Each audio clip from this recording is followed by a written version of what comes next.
Assalamualaikum warahmatullahi wabarakatuh. Apa kabar mahasiswa semuanya?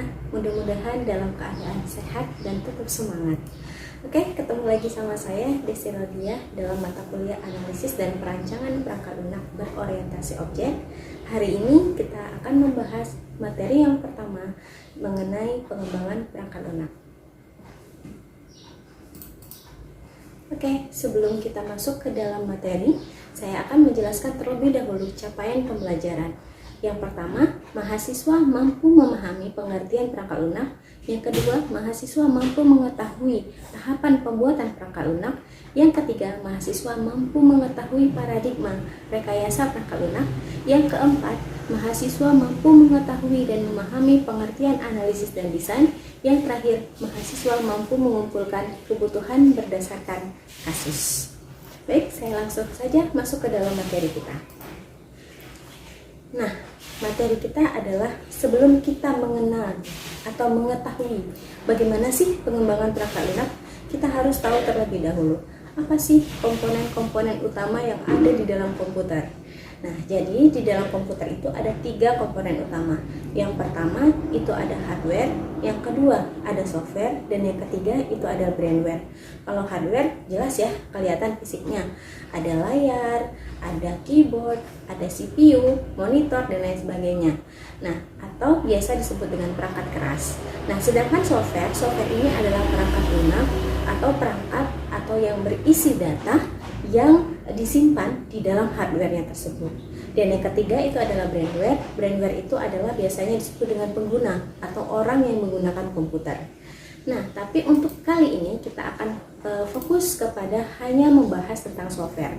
Jadi apa itu software? Software adalah perangkat lunak yang tidak memiliki wujud fisik. Jadi beda sama hardware. Kalau hardware itu bentuknya ada, kita bisa melihat bentuknya. Tapi sedangkan software ini tidak ada bentuknya. Kita tidak bisa melihat bentuknya, tapi kita hanya bisa menggunakan saja karena dia hanya berupa data ya yang sudah dimasukkan ke dalam software.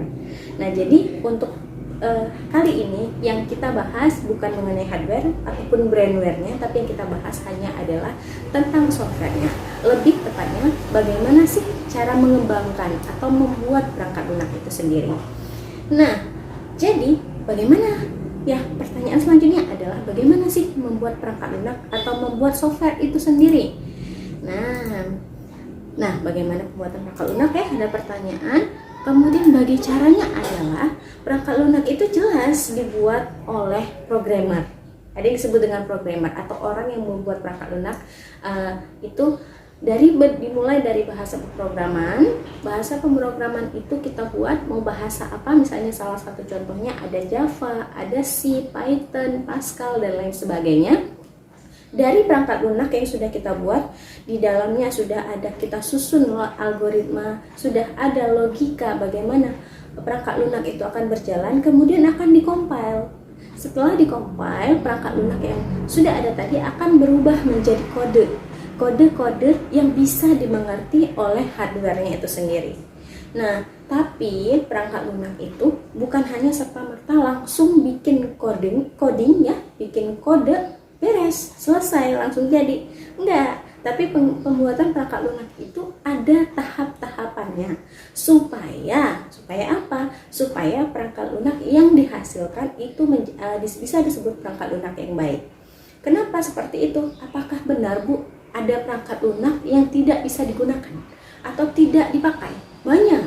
Ya, jadi berdasarkan riset itu ada sekitar hanya 20% perangkat lunak yang benar-benar digunakan. Nah, jadi 80%-nya kemana nih? Nah, itu menjadi pertanyaan lagi kan? Ya, jadi 80% perangkat lunak yang tidak dipakai itu ada berbagai macam kendala. Salah satunya, ada kemungkinan perangkat lunak itu sudah selesai tapi tidak dipakai. Kenapa nggak jadi dipakai? Padahal udah beres kan? Udah dibikin kan? Mungkin alasannya adalah karena tidak sesuai dengan apa yang diinginkan oleh pengguna akhir. Jadi gini, kita kan perangkat lunak itu atau software itu mungkin ada salah satu pihak yang minta. Kita biasanya menyebutnya dengan pihak stakeholder. Stakeholder itu minta dibuatkan software seperti kalkulator. Nah, software seperti kalkulator. Oke, kita sebagai tim pengembang atau pihak developer, biasanya disebut dengan pihak developer atau tim pengembang itu akan membuatkan kalkulator. Tapi kalkulator yang bagaimana sih yang diinginkan oleh stakeholder tadi? Nah, ketika kita membuat kalkulator, kita tidak bisa membuat kalkulator yang berdasarkan keinginan dari kita. Tidak, karena bukan kita yang pakai, orang yang akan pakai. Ketika kita akan membuat kalkulator tersebut, ya kita harus tanya dulu kepada orang tersebut, maunya kalkulator yang seperti apa sih? Kadang tim pengembang atau pihak dari developer nggak nanya tuh sama si stakeholder, nggak nanya, mereka pengen kalkulator yang berbentuk bagaimana, mau ada operasi apa saja di dalam situ, nggak nanya, tapi asal bikin aja sesuai keinginan dari si developer, itu nggak bisa. Sehingga ketika kita sudah membuat sesuatu tapi sesuai dengan keinginan kita, orang lain belum tentu suka kan, sehingga perangkat lunak itu tidak jadi dipakai atau tidak sesuai dengan keinginan user. Begitu, itu salah satu contohnya. Kemudian ada juga perangkat lunak yang tidak pernah selesai. Loh, kok nggak pernah selesai? Iya, karena itu tadi, misalnya dari tim stakeholdernya, kita sudah tanya nih sama tim stakeholdernya, mau perangkat lunak atau misalnya contohnya kalkulator tadi, mau kalkulator yang berbentuk bagaimana sih? Oh, dia menyebutkan kalkulator ada tambah, kurang, kali, bagi, dan seterusnya. Oke, kita catat. Besok kita tanya lagi kan, ini kami sudah mencatat bahwa di dalam kalkulator ada bla bla bla bla bla. Oh, saya minta tambahin. Oke, kita tambah. Terus kita tambah, besok kita tanya lagi. Oh, saya minta tambahin lagi. Akhirnya kebutuhan dari apa yang dipunya kalkulator itu semakin berkembang. Karena apa? Sifat manusia nggak pernah puas kan, nggak pernah puas. Kayaknya ini kurang, begitu kan. Nah, jadi sama. Jadi akhirnya program atau kalkulator yang diinginkan itu nggak pernah selesai. Karena apa? Ya karena nggak pernah dibentuk. Karena kita hanya selalu minta perangkat lunak itu mau menambah kebutuhan apa, mau nambah item apa, terus nambah terus dan tidak pernah selesai. Sehingga hati-hati nanti pada saat pembuatan perangkat lunak kita juga harus memberikan batasan, ya, batasan sampai mana perangkat lunak itu dikembangkan.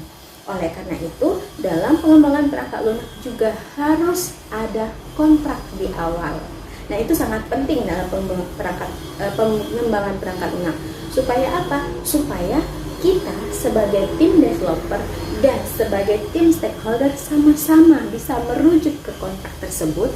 Kita sama-sama bisa melihat batasan dari perangkat lunak yang kita buat. Kita sama-sama bisa melihat batasan dari waktu ataupun biaya yang dikeluarkan. Jadi bukan hanya semua perangkat lunak itu langsung sudah dibikin, sudah dikode langsung jalan, enggak, belum tentu, ya, belum tentu sudah dikode beres langsung jalan, enggak, belum tentu, karena ada banyak kendala di belakang pembuatan perangkat lunak tersebut. Karena itu tadi banyak sekali, ada yang sudah beres tapi tidak pernah dipakai, ada yang memang tidak pernah jadi, atau ada komunikasi. Biasanya sih yang menjadi kendala pada pengembangan perangkat lunak itu adalah komunikasi antara tim developer dengan tim stakeholdernya. Itu ya yang harus diperhatikan ketika kalian mengembangkan perangkat lunak. Baik, saya lanjutkan.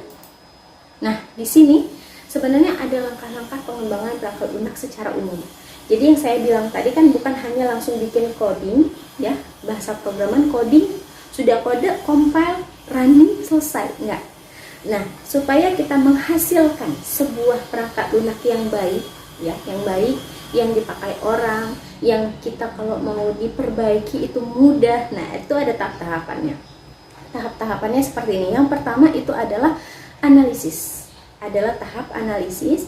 Tahap analisis ini biasanya dilakukan oleh tim analis, ya, dilakukan oleh tim analis. Kemudian dilanjutkan dengan tahap kedua, yaitu adalah tahap desain.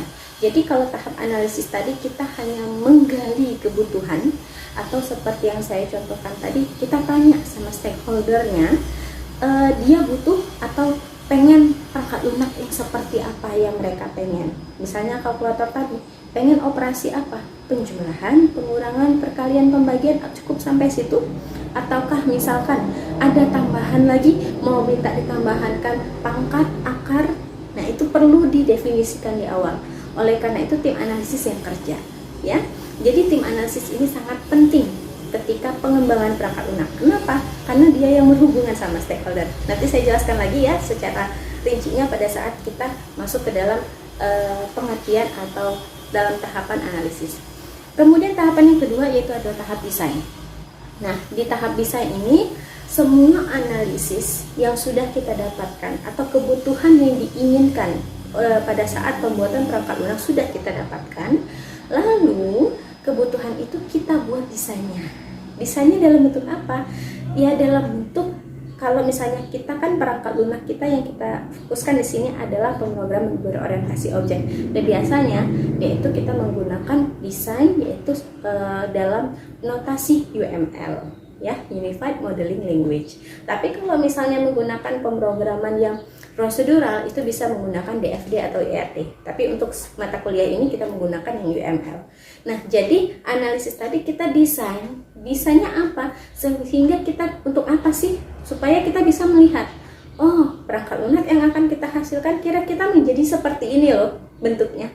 Kemudian isinya, bukan hanya bentuk ya, bukan hanya tampilan, tapi isinya atau struktur dalam perangkat lunak tersebut kita sudah tahu. Oh, ini kalau objek oriented kan ada kelas, ada objek, oh berapa banyak kelasnya, bagaimana hubungan antar kelasnya, itu dibuat atau digambarkan dalam desain sampai sebenarnya kepada pseudocode untuk algoritma yang kita gunakan.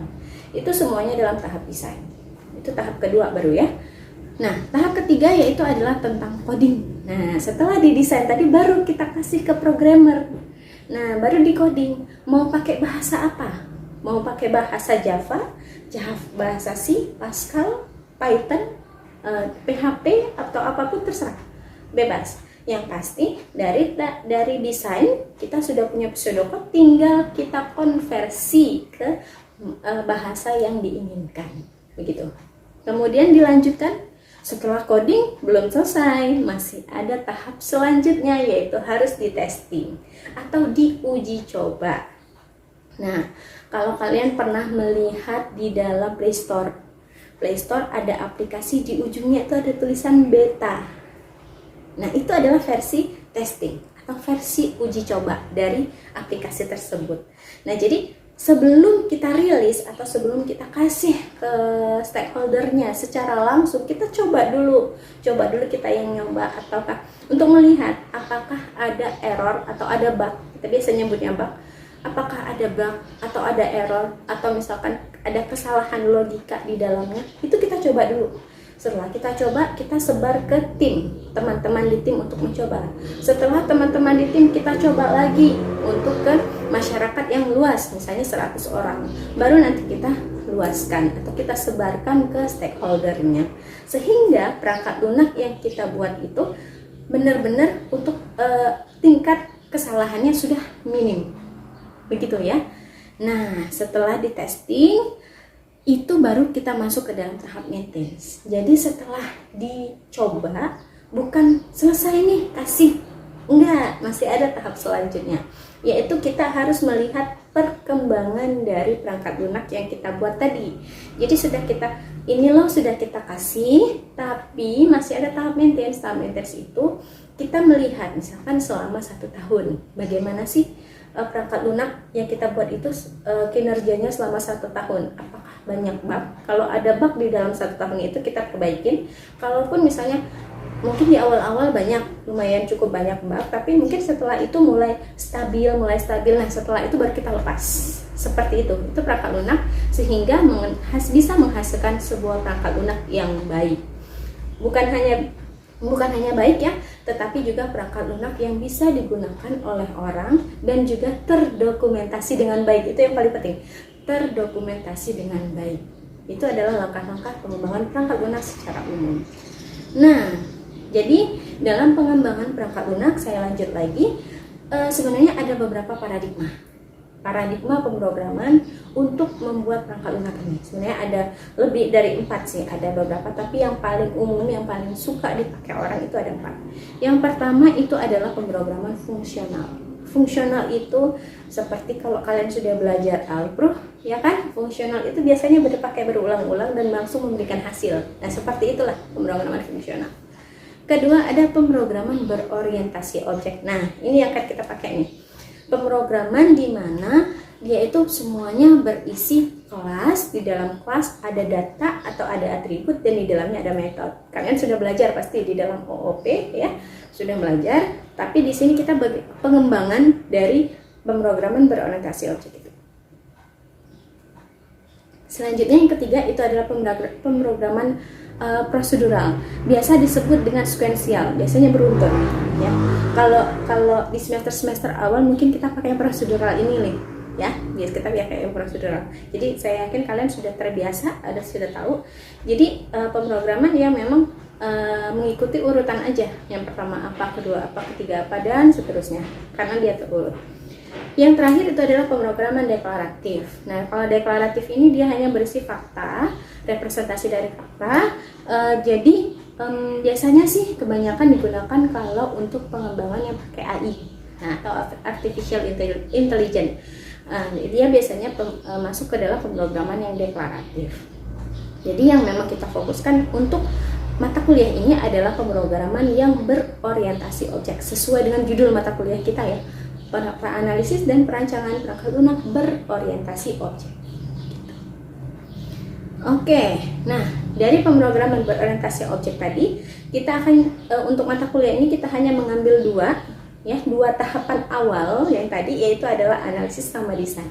Nah, untuk berorientasi objek, untuk analisisnya ada yang disebut dengan Object Oriented Analysis atau OOA. Ya. OOA ini seperti yang sama sih, tidak jauh beda sama yang saya jelaskan tadi. Dia adalah fungsinya untuk menggali kebutuhan dari perangkat lunak. Apa saja yang dibutuhkan oleh perangkat lunak, kita akan gali dan kita buat listnya. Itu intinya ya, secara singkat. Kemudian yang kedua itu adalah OOD, Object Oriented Design. Jadi dari analisis yang sudah kita kumpulkan, yang sudah kita list, kita lanjutkan dengan membuat arsitektur ya, membuat arsitektur ataupun membuat desain dengan biasanya menggunakan UML atau Unified Modeling Language, seperti itu. Nah, baik, saya lanjutkan sedikit lagi di sini analisis kebutuhan. Kita langsung masuk ke dalam analisis kebutuhan. Apa sih analisis kebutuhan? Itu adalah suatu proses untuk mendapatkan informasi, mode, spesifikasi tentang perangkat lunak yang diinginkan oleh klien. Seperti yang saya jelaskan tadi ya, di awal sudah saya jelaskan, kita tanya terus, kita cari sampai mana perangkat lunak yang diinginkan oleh si user atau si stakeholder tadi. Ya, kita cari, kita list sebanyak mungkin, makin detail, makin lengkap, makin kita mudah dalam pengembangan perangkat lunak, sehingga perangkat lunak yang kita buat memang sudah sangat sesuai dengan apa yang diinginkan oleh user. Saya lanjutkan kembali. Nah, di sini saya punya ilustrasi sedikit ya. Jadi di sini ada stakeholder ya. Nah, di sini ada stakeholder. Stakeholder ini bisa berupa perusahaan ataupun institusi ataupun perorangan yang ingin minta dibuatkan sebuah software apapun gitu. Nah, kita di sini sebagai tim developer atau tim pengembang perangkat lunak.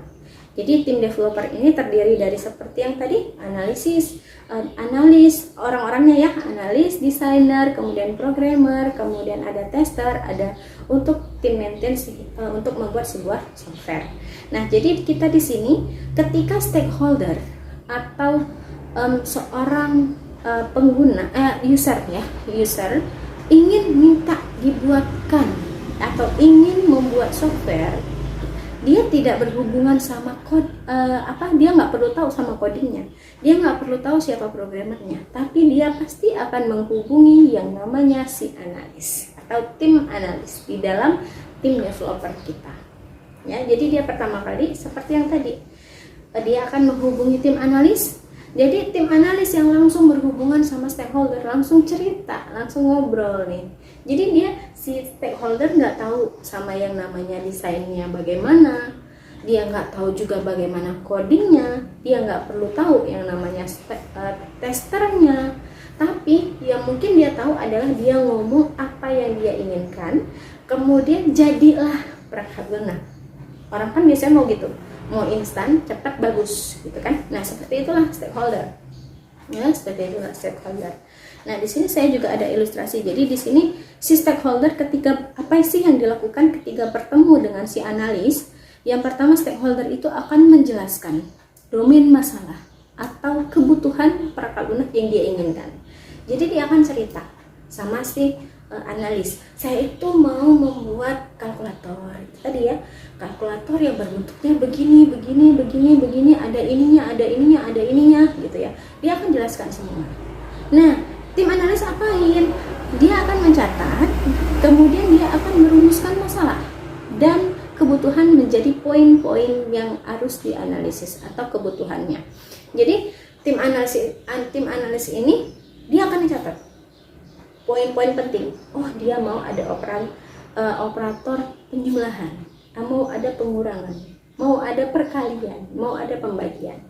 Nah, itu enak ya kalau stakeholdernya itu memang ngomong, ngerti, maksudnya ngerti apa yang ingin dia buat. Jadi dia ngomong, saya mau begini. Tapi kadangkala ada juga stakeholder yang nggak ngerti. Jadi dia menemui tim developer, datanglah si tim analis untuk nanya kan, istilahnya mau nanya, mau apa pak gitu, atau ibu mau apa, mau membuat software yang bagaimana. Dia bingung, pokoknya saya mau minta dibuatkan software yang seperti Microsoft Word. Oke, baik. Tim analis bingung kan, Microsoft Word apakah sama persis dengan Microsoft Word atau ada sesuatu yang berbeda, atau ada sesuatu tambahan, atau ada sesuatu kebutuhan khusus yang diinginkan oleh stakeholder. Jadi stakeholdernya cuma ngomong seperti itu aja, saya mau minta dibuatkan yang seperti Microsoft Word, selesai. Yang bingung dong tim analis. Tim analis jangan cuma diam aja, dia berfungsi untuk tanya, oh Microsoft Word yang seperti apa, yang bagaimana, apakah semua fitur-fiturnya harus ada ataukah ada fitur tambahan. Kita tanya, kita responsif, kita harus tanya balik sama stakeholdernya. Oh saya maunya iya sih, tapi kan misalnya nanti stakeholdernya ngomong, di tempat saya itu kerjanya orangnya yang sudah agak lansia begitu. Oh berarti nanti bagaimana, tim analis boleh jadi berdiskusi ya sama stakeholdernya, bagaimana kalau kita buat tombolnya agak besar sehingga orang kalau lansia kan suka males yang kecil-kecil nggak kelihatan gitu kan, jadi males mereka pakai. Kalau Word itu kan suka kecil-kecil gitu katanya, jadi mereka nggak mau pakai Word. Saya mau, oh ya berarti kita buat yang tombol-tombolnya agak besar sedikit atau tulisannya agak besar sedikit. Nah seperti itu diskusinya, bukan hanya menerima oke, seperti Word, ya udah saya buat seperti Word, beres. Tapi belum tahu nih kebutuhan khusus apa yang diinginkan oleh si stakeholder itu. Ya, jadi kita sebagai analis harus responsif. Kita harus tanya sedetail mungkin, selengkap mungkin, ya, dari perangkat lunak atau kebutuhan yang diinginkan oleh si stakeholder. Karena orang membuat program itu, yang ingin meminta dibuatkan program itu pasti ada apa sih kebutuhan lain. Ya, ada kebutuhan khusus yang dia inginkan selain yang sudah ada, yang sudah beredar saat ini. Itu pentingnya ketika si tim analis harus bertanya atau berhubungan sama si stakeholder. Oke. Nah, di sini saya ada kasusnya seperti yang saya jelaskan tadi, yaitu mengenai kalkulator ya, bisa dibaca sendiri di deskripsinya. Jadi intinya adalah ada kalkulator di mana dia itu kalkulator itu akan ada dua operan ya, operator kalau nggak salah ya, operator aritmatika sama operator logika. Kemudian operator tersebut, kalau operator aritmatika bisa penjumlahan, pengurangan, perkalian, pembagian, modulus sama divide. Kemudian kalau yang operator logika yang AND, OR sama NOT. Nah kalau seperti ini kan enak ya, jelas lengkap. Nah bagaimana nih kalau kita sudah itu dari sisi stakeholder, dia menjelaskan kasusnya mereka seperti ini, pengennya ini. Apa yang dilakukan oleh si tim analis? Tim analis yang harus dilakukan tim analis adalah dari deskripsi atau kasus yang diberikan oleh si stakeholder tersebut, dia harus menggarisbawahi dulu proses apa atau kata kerja apa yang muncul di sana. Nah, seperti di sini saya sudah memberikan bold ya, sedikit highlight, yaitu yang pertama, kalkulator bisa menerima input. Berarti dia bisa ada sesuatu yang dia masukkan. Input berupa operator. Kemudian memilih konfigurasi. Berarti itu kata-kata pentingnya. Berarti kalkulator itu bisa ada konfigurasinya, yaitu milih operator, ya. Kemudian dia bisa melakukan perhitungan. Perhitungan apa di aritmatika? Penjumlahan, perkalian, pembagian, dan seterusnya. Kemudian ada perhitungan operator juga, operan kalau dia logika, ya, and, or, sama not. Kemudian yang terakhir dia bisa menampilkan hasil. Berarti itu adalah inti dari kasus yang diberikan oleh si stakeholder. Sehingga berdasarkan kata kerja yang sudah kita temukan tadi, ya, yang ada di dalam kasus tersebut, kita bisa merunut. Yang pertama, kita bisa membuatnya menjadi requirement, ya, atau kebutuhan. Nah, yang pertama adalah sistem dapat menerima input 2 buah operan dalam format prefix. Kan format itu kan banyak ya, ada prefix, infix, sama postfix kan, kalau kalian belajar di kalkulus kalau nggak salah. Nah, tapi di sini stakeholdernya hanya minta yang prefix. Berarti kita sebutkan, keluarkan prefixnya. Kemudian 2 buah operan. Operan itu kan yang 1 tambah 2, 1 sama 2 itu kan operan ya. Nah, misalkan 1 tambah 2 tambah 3 tambah 4 gitu kan, itu kan lebih dari 2 operan. Nah, tapi di sini dia hanya minta 2 operan. Kita harus tuliskan menjadi kebutuhan. Dan itu menjadi batasan kita.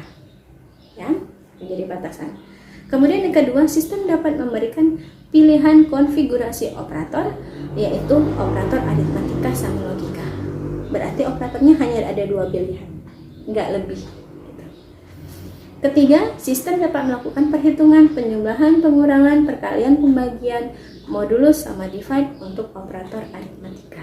Jadi kalau di dalam aritmatika ada operator ini atau perhitungan ini, gitu. Kemudian yang keempat, melakukan perhitungan and, or, atau not, ya, dan not untuk logika, ya. Karena sebenarnya banyak kan yang perhitungan logika yang lain. Kemudian yang terakhir, dihitung, kemudian jelas ada outputnya, yaitu ada hasil yang ditampilkan ke layar.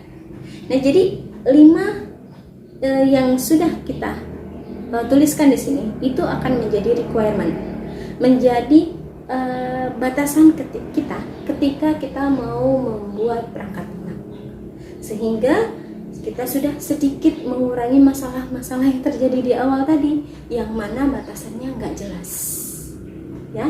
Nah, jadi dengan berdasarkan requirement yang sudah kita susun tadi, kita sudah ini Pak, ini berdasarkan yang Bapak ceritakan, kita tuliskan atau kita tunjukkan hasil dari analisis kami seperti ini. Apakah Bapak setuju?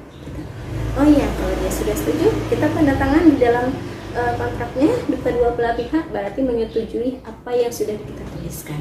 Walaupun ada diskusi, silakan berdiskusi sebelum kita menyetujui dari kontrak yang kita inginkan, begitu. Jadi kita sudah sedikit mengurangi yang program yang tidak pernah selesai tadi, karena kita sudah punya batasan, gitu ya. Nah, dan juga kita sudah sedikit mengurangi resiko yang untuk programnya nggak pernah dipakai. Karena apa? Karena ini sudah sesuai dengan apa yang mereka inginkan. Kita sudah sedikit-sedikit mengurangi resiko. Kita tidak bisa memungkiri bahwa resiko itu pasti ada, gitu ya. Nah, ini contoh kasusnya. Jadi requirement itu apa? Nah, ini requirement adalah pernyataan atau gambaran yang disediakan oleh sistem, batasan dari sistem, dan juga bisa berupa definisi matematis fungsi dari sistem. Jadi requirement itu sebenarnya batasan yang saya bilang tadi di awal. Secara tidak langsung batasan itu menjadi requirement ketika kita mengembangkan perangkat lunak, ya. Kalaupun misalkan ada rumus-rumus, itu juga menjadi requirement. Misalnya rumus untuk menghitung IPK, misalnya seperti itu. Kan di satu instansi belum tentu sama cara menghitung IPK yang mahasiswa. beda-beda. Nah, kalau misalnya ada rumus seperti itu, silakan diletakkan menjadi requirement atau menjadi kebutuhan. Ya, jadi ada bad requirement, ada good requirement. Kalau bisa, kita harus menjurus kepada good requirement ini. Dimana requirementnya yaitu harus bisa di-track, kemudian jelas, lengkap, detail, sehingga kita bisa menghasilkan perangkat lunak yang baik. Ya, bukan hanya bisa dipakai, tapi juga baik, ya, yang tidak ada atau bugnya sangat sedikit atau errornya sedikit dan juga terdokumentasi dengan baik. Oke, mungkin segitu saja penjelasan dari saya tentang pengembangan perangkat lunak. Kita akan ketemu lagi di materi selanjutnya untuk materi analisis dan perancangan perangkat lunak berorientasi objek. Akhir kata, saya tutup dengan wassalamualaikum warahmatullahi wabarakatuh dan terima kasih.